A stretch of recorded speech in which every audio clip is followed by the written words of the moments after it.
warahmatullahi wabarakatuh. Kali ini kita akan membicarakan tentang bakat deliberatif. Orang yang memiliki bakat deliberatif adalah orang yang hati-hati dan teliti.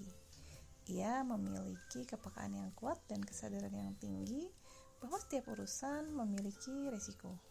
Karena itu, ia akan berusaha untuk mengantisipasi segala faktor yang dapat menimbulkan resiko dan memastikan bahwa semuanya aman dan berjalan dengan baik.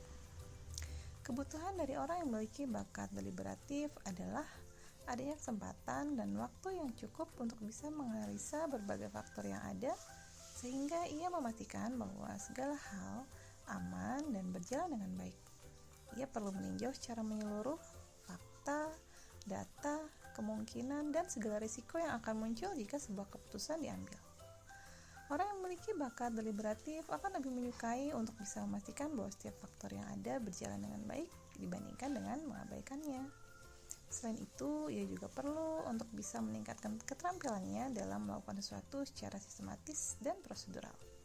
Misalnya, orang yang memiliki bakat deliberatif ini tertarik dalam bidang keuangan, maka ia perlu untuk menambah keterampilan dalam pengelolaan keuangan. Jika ia tertarik dalam bidang riset, maka ia perlu untuk mengembangkan keterampilannya dalam prosedur dan metode penelitian. Apa yang perlu diantisipasi dari orang yang memiliki bakat deliberatif adalah ia perlu memahami bahwa tidak semua hal yang ia pikirkan akan benar-benar menimbulkan risiko. Kadangkala itu hanyalah imajinasi yang ia pikirkan. Orang dengan bakat deliberatif cenderung enggan untuk mengambil risiko. Dalam hal ini, dia perlu memahami bahwa semua prosedur pasti memiliki risiko.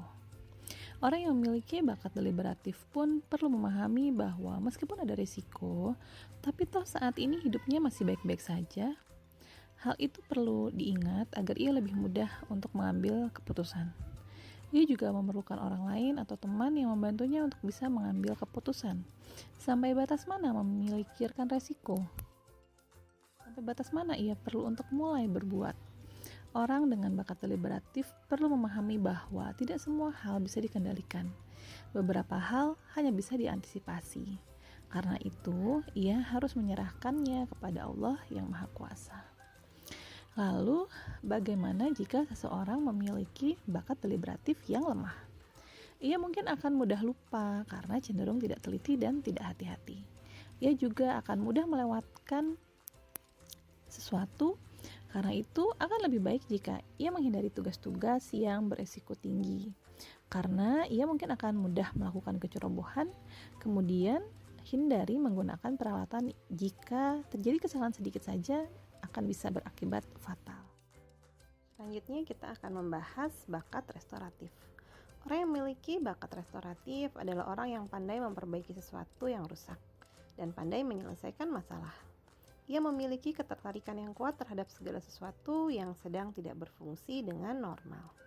Ia memiliki kecerdasan dan ketekunan untuk melihat bagian mana kesalahan itu berada dan kreatif dalam mencari solusi yang tepat.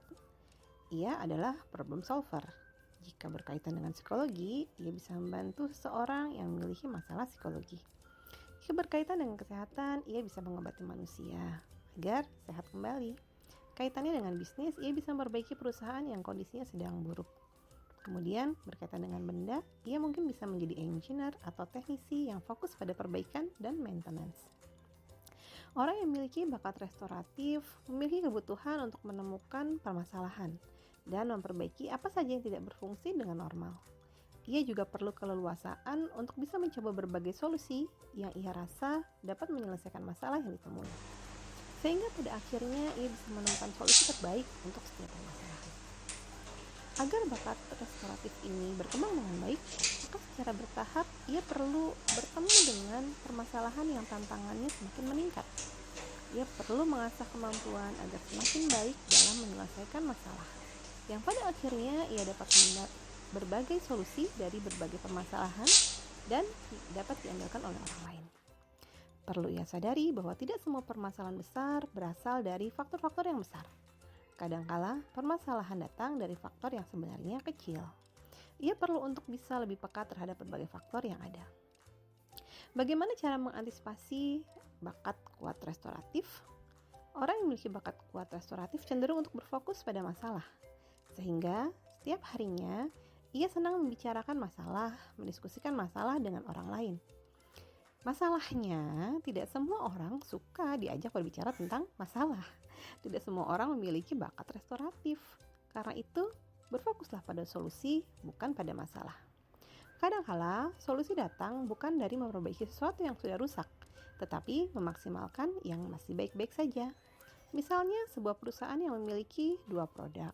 Satu produk tidak memiliki prospek untuk meningkat penjualannya, tetapi satu produk lainnya memiliki penjualan dan memiliki prospek yang baik. Sehingga solusinya bukan memperbaiki yang tidak baik, tetapi memaksimalkan yang masih baik-baik saja. Orang yang memiliki bakat restoratif, saat ia telah menjadi ekspor, ia juga perlu untuk bisa membiarkan orang lain menyelesaikan masalah juga, agar terjadi kaderisasi, agar orang lain juga dapat berlatih untuk dapat menyelesaikan masalah. Lalu bagaimana jika seseorang memiliki bakat restoratif yang lemah? Maka ia tidak akan tertarik dengan semua permasalahan. Permasalahan terlihat seperti sebuah benang kusut dan dia cenderung untuk pergi dari masalah. Namun tidak semua masalah bisa ditinggalkan begitu saja. Misalkan permasalahan pribadi atau keluarga.